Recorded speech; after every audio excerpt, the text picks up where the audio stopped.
E vamos continuar falando da Amazônia, dessa vez vamos levar um pouco mais para o contexto político, que fez ali vários projetos com dois principais objetivos, tudo bem? O nome do projeto você viu em história, ele vai datar ali dos anos 70, ele é um projeto militar, chamado de Integrar para Não Entregar. Eu tenho certeza que você viu isso em história, mas se não viu não tem problema. Eu vou resumir para você. Vivíamos um período de uma ditadura militar brasileira em que o exército, ele obviamente vai ressaltar coisas que lhe competem particularmente. Então, por exemplo, quando a gente está no meio desse governo e ele traz um assunto que é pertinente a ele, isso tende a dar, entre seus apoiadores e as próprias pessoas do governo, mais sentido no que está fazendo. Tudo bem? Então, quando o Brasil ele não sofria uma ameaça de invasão, o Brasil ele não sofria uma ameaça de de perder território. Não era isso que acontecia. Mas era sabido e notório que o Brasil não conseguiu organizar uma área do tamanho da Amazônia, gente. A Amazônia, ela é uma coisa assim. O Brasil ele tem 41% do seu território ocupado por Amazônia. E ele só tem 63% da Amazônia. A Amazônia está presente em 9 países. Então, assim, realmente a porção brasileira é algo gigante, mas ele é algo também que o Brasil não sabia manter, o Brasil não sabia vigiar. E não era só o Brasil, não. Provavelmente nenhum país, se não tivesse investido fortemente nisso, não saberia vigiar a Amazônia. E aí é que tá, a gente não pode esquecer de uma coisa, tá? Quando a gente começa a falar de integrar para não entregar, a gente está falando de duas coisas aqui que eu quero chamar a atenção para vocês. O integrar está muito ligado à ideia da soberania nacional, principalmente ao medo dessa internacionalização. Tudo bem? Aí, mas Hans, mas o que as pessoas queriam com essa internacionalização? A gente nunca pode esquecer que a Amazônia é o maior banco biogenético do mundo. Tudo bem? Mas o que significa ser banco biogenético? Você sabe disso? Banco biogenético é um ambiente em que a biodiversidade ela é tão grande que nós imaginamos uma vasta endemia, uma vasta opção de cruzamentos, uma vasta opção de interação gênica, uma vasta opção de tudo que é possível tirar a partir da biodiversidade, pela quantidade de espécies de animais e plantas, pelas interações, pela área, pelo clima que é abundante. Então a gente olha para a Amazônia e vê nela o principal recurso natural do mundo. A Amazônia é uma coisa impressionante. E olha que eu estou falando da Amazônia brasileira. Não esqueça que nós temos a Amazônia venezuelana, não esqueça que nós temos a Amazônia colombiana, a segunda maior, que é a Amazônia peruana. Não é só no Brasil, não, mas o mundo olha e fala: meu Deus do céu, como é que pode?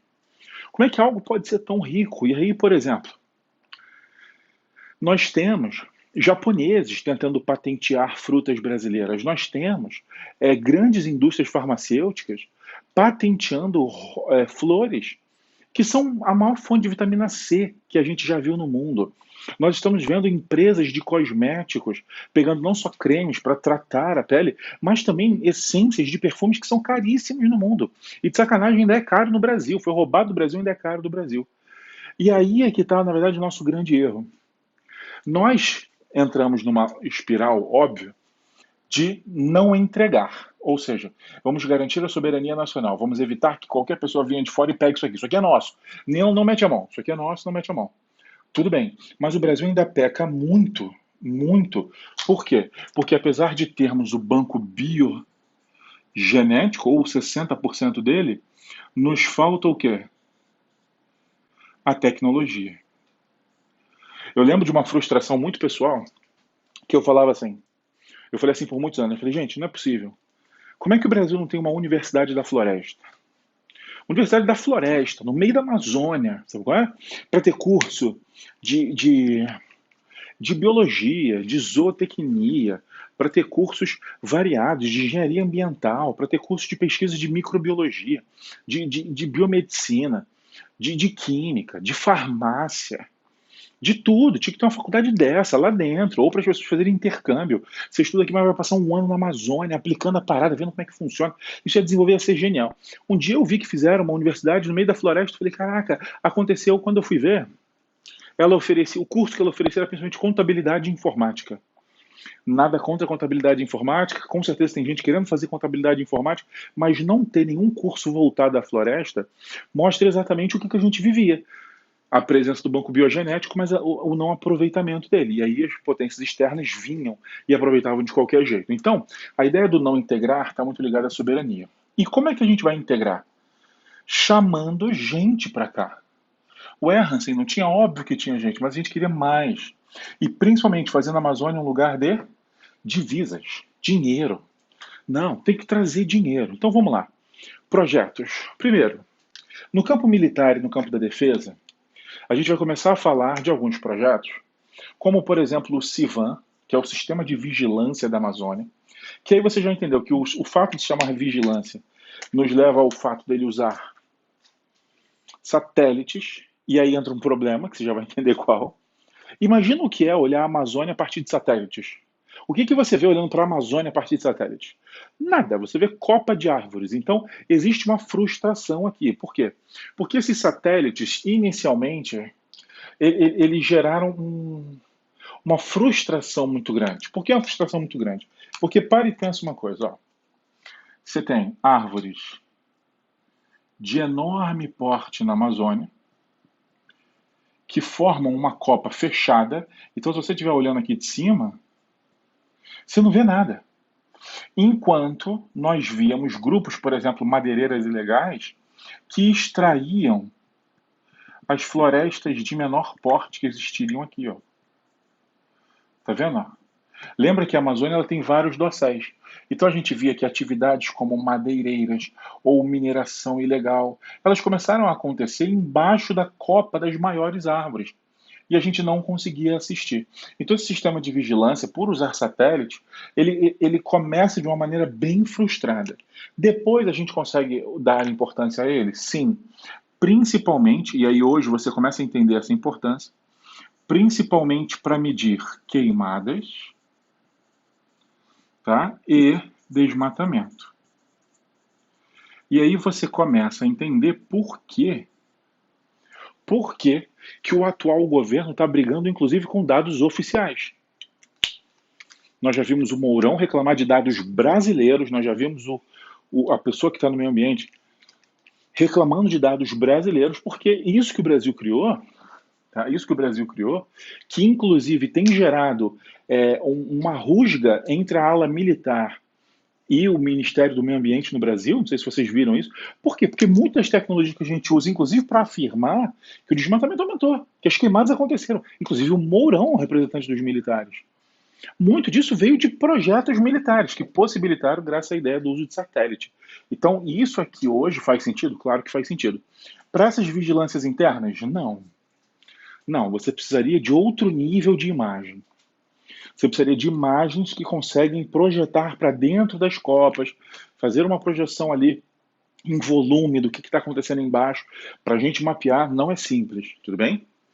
Além disso, foi feito o Calha Norte. O Calha Norte é um projeto muito interessante, tá? Por quê? Porque dentro de um projeto militar não faria sentido não ter uma ocupação militar. Só que não dá para ocupar militarmente a Amazônia. Não dá mesmo, a gente teria que deslocar os nossos militares todos para lá. O que obviamente não faz sentido. Então o que a gente fez? Cara, beleza, não dá para ocupar a Amazônia, vamos botar um foco na fronteira. A gente bota o foco na fronteira, por quê? Porque se a gente está com medo de internacionalizar, de alguém vir roubar, de alguém invadir, se a gente está com esse medo, isso vai acontecer por uma fronteira. Então vamos ocupar a fronteira. E aí a gente tem o Calha Norte como um projeto de ocupação militar, mas com foco na fronteira. Só que esse foco na fronteira, ele começou a se mostrar muito, muito mais concentrado quando a gente fala da Colômbia. E aí a gente não pode esquecer de uma coisa. Hoje o Peru assumiu esse papel, mas a Colômbia sempre foi o maior destaque mundial na produção de coca. Tudo bem? A produção de cocaína colombiana sempre foi um destaque, sempre trouxe muito dinheiro. Ilegal, mas muito dinheiro para o país. E o Brasil ele ocupava principalmente a fronteira colombiana para evitar que esses grupos que ficavam na Amazônia colombiana, como as Farc, a gente conversou um pouco sobre ela na aula de geopolítica, viessem para o Brasil. E na América do Sul, é importante falar isso, na América do Sul, o Brasil é disparado a maior força militar, mas disparado. Disparado. É assim, chega a ser ridículo. Teve um momento da história que na América do Sul, o segundo grupo mais armado não era nem o exército de nenhum outro país. Era uma milícia peruana chamada de Sendero Luminoso. Uma milícia urbana peruana que ficou famosa porque foi uma das primeiras do mundo a colocarem mulheres na guerrilha armada. E por um dado momento, esse foi o segundo maior armamento da América do Sul. Então, assim, o Brasil sobra muito. Então, quando ele faz esse projeto, esse Calha Norte, e ocupa a fronteira, principalmente a colombiana, ele acaba dando um recado regional. Que ele vira e fala assim, ó, acho que todo mundo entendeu o quanto eu sobro aqui. Então, acho que esse recado ele foi importante. Tudo bem? Não esqueça. Continuando isso aqui. Além da ideia da ocupação militar e da defesa, a gente não podia deixar de trazer dinheiro e gente. Tá? A ideia de trazer cada vez mais gente para a região norte, integrar essa região norte. Tá? E aí vamos falar do processo de Zona Franca de Manaus. O que é uma Zona Franca? Zona Franca é um espaço em que você vai fazer uma medida, uma questão especial. E aí dá um pouco de medo ser especial. Por quê? Porque você pode fazer vários tipos de desconto, como, por exemplo, impostos em cima de renda, não pagar certos impostos, ou ter a gratuidade de certas coisas, ou flexibilizar as relações ou as regras de trabalho no lugar. Uma zona franca, ela é como se fosse uma enclave, ela é uma coisa diferente dentro do todo. É como se fala assim, ó, aqui dentro a coisa vai rolar diferente. Podem ser várias coisas. E aí o que acontece? Muita gente já me perguntou assim, por que o Brasil não faz, por exemplo, uma zona franca em São Paulo, que já tem um monte de indústria, para atrair um monte de indústria para São Paulo? Porque não faria sentido dar desconto onde as pessoas já querem estar. Ficou claro isso? Imagina, eu tenho um produto, tá? Eu vendo bolo e tenho um bolo em especial que todo mundo compra todo dia. E aí eu cobro caro por esse bolo e todo mundo paga caro porque todo mundo quer esse bolo. Qual é o sentido de dar desconto para esse bolo? Nenhum. Nenhum. As pessoas estão comprando pelo preço que tá. Eu não vou dar desconto nesse bolo. Esse bolo tá bom. Deixa esse bolo assim. Tá maravilhoso. Deixa ele quieto. Tudo bem? Eu não preciso dar desconto em cima desse bolo. Todo mundo quer esse bolo. É a indústria. Tem alguns lugares dos países, por exemplo, o estado de São Paulo, o estado de Minas Gerais, algumas partes do Sul. Tem alguns lugares do Brasil que já tem mercado consumidor, já tem infraestrutura, já tem uma série de coisas. Já tem o que a gente chama de economia de aglomeração, que é você estar num lugar e ter várias vantagens por causa disso. Não faz sentido eu começar a dar desconto nesse lugar, porque as pessoas estão pagando para estar ali. Então aquilo ali me dá mais dinheiro. Agora, quando eu viro para a indústria e falo assim, indústria, vamos para a Amazônia, as pessoas, não, porque até hoje, e é verdade, né, gente? A Amazônia é muito distante do eixo que a maior parte das pessoas moram. Então, vamos para a Amazônia. Mas, não vou para a Amazônia. Tá doido? Não vou para a Amazônia, tá? E aí o Brasil fala assim, então, se você for para a Amazônia, pô, eu tenho cada desconto ali que você não vai acreditar, você não vai imaginar o que vai acontecer. E aí o Brasil faz propostas tão tentadoras que grandes empresas vão para lá. Grandes. A Honda vai se instalar na Amazônia. Empresas de eletrônicos, empresas enfim, mais simples também, né? Mas principalmente montadoras, empresas que pegam produtos, pedaços de produtos e montam o produto final. Vários produtos brasileiros vinham com o selo feito na Zona Franca de Manaus. Que eu não sei quão curioso ou curiosa você é, mas que a Hollister copiou a logo da Zona Franca de Manaus. Eu não queria afirmar isso tão veementemente, não, mas dá uma olhada na logo da Zona Franca de Manaus e pensa na marca Hollister. Depois a gente conversa, tudo bem? Então a ideia era isso, vamos atrair indústria para cá. Crítica, montadora não traz tecnologia. Por quê? Porque montadora pega o produto separadinho de vários lugares do mundo e transforma num só. Mas não sei fazer um desses pedacinhos. É como se eu te chamasse para me ajudar a cozinhar, só que em vez de cozinhar, você monta o prato das pessoas. Eu falo, olha só, você vai botar aqui uma salada no canto, uma proteína aqui, um carboidrato aqui. Tudo bem? Então é isso que você vai fazer. Você, beleza, aí você chega lá, tem 3 pratos na sua frente. Você bota 1, 2 e 3, você equilibrou o prato, tudo bem. Foi você que terminou o prato, mas qual das comidas você sabe fazer? Nenhuma. Foi o que aconteceu com o Brasil, ele não sabia fazer nada. Então assim, foi bom? Foi melhor que não ter? Foi. Mas foi o que poderia ser? Não, a negociação deveria ter sido melhor. Mas enfim, vieram essas montadoras, a gente não pode esquecer. O que isso aqui tem a ver? Com os dois. Traz dinheiro? Óbvio. Traz dinheiro. Ah, sim, mas os descontos? Traz, traz dinheiro, claro. E ocupação. Trazer gente, porque a indústria gera emprego, tá? Muita gente achava que a Zona Franca deveria ser em outra cidade, não em Manaus. Por quê? Porque Manaus já é onde as pessoas moram, né? No estado do Amazonas. Deveria ser em outra cidade. Tudo bem, mas a gente não sabe se outra cidade teria tanta infraestrutura assim. Teria tanta conexão com o transporte. Eu não sei se as empresas iam topar ir para outra cidade. Tudo bem? Então é isso. O projeto Grande Carajás. O Grande Carajás fica na Serra de Carajás, no Pará. Tudo bem? Que é uma região de grande produção de minério. A gente destaca ali o minério de ferro, a gente destaca é, presença de alumínio, né, de bauxita. E aí não só em Carajás, mas no estado do Pará. Tem outro lugar chamado Vale do Trombetas, que é muito rico em alumínio. Então, assim, o estado do Pará é um estado de mineração muito forte. Só que mineração é uma coisa que é problemática, porque se você não tem estrutura, você não faz mineração. Então, o projeto Grande Carajás, além da mineração, óbvio, ele tem um braço que é fortíssimo, que é o braço do transporte. Não adianta ter o minério se eu não consigo tirar esse minério. Então, além de ter a produção, a extração, hidroeletricidades para fazer minério. Uma hidrelétrica muito famosa, uma hidrelétrica de Tucuruí, ela foi feita para a produção de alumínio. Então você fazia hidrelétricas para dar suporte, você fazia uma série de coisas. Mas o grande destaque aí está na estrada de ferro Carajás, que leva o minério até o porto de Itaqui, no Maranhão, onde ele vai para fora do país. Então isso aqui é muito importante para poder escoar. Um dos grandes problemas do Brasil, vocês sabem, é escoar a produção. E isso aqui foi resolvido com esse projeto de transporte. Maravilha. E por último, se eu quero trazer gente e empresas, eu não posso esquecer das hidrelétricas e das estradas. Os destaques aqui, quais são? Lembrando que as hidroelétricas da Amazônia não abastecem somente a região, mas têm um abastecimento nacional. Tá? Não esqueça que o crescimento do próprio Brasil passa pela produção de energia na Amazônia. Tá? E isso chama muita atenção. E as estradas, várias estradas bem-sucedidas.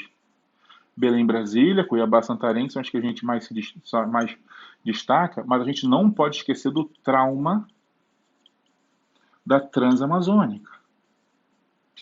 Além das dificuldades, das perdas, a desistência do projeto é algo muito pesado, porque ela foi anunciada como uma das grandes soluções da Amazônia. Por que uma das grandes soluções da Amazônia? Porque ela sairia da Amazônia, cruzaria o Brasil e iria até o Atlântico, no Nordeste.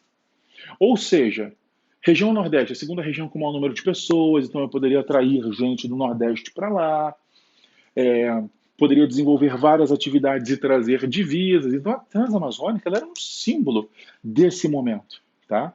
Mas as pessoas fizeram uma crítica muito injusta, muito chata, que falava a Transamazônica vai ser uma estrada fantástica, vai ligar o nada a coisa nenhuma. Por quê? Porque vai passar no meio da floresta, vai passar no sertão.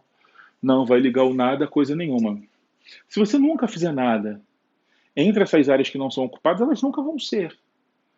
Tá? Então, assim, aí você fica à mercê das atividades ilegais, você fica à mercê do desmatamento ilegal, da mineração ilegal. Quando você ocupa, quando você bota gente, quando você tem cidade, quando você tem pessoas vendo, fica mais fácil você dar sentido àquele lugar. Então a Transamazônica é um grande trauma porque ela nunca foi para frente. Tudo bem? Então isso aqui é a Amazônia, fronteira do capital, com várias atividades acontecendo, tá? Não sai daí que a gente já continua.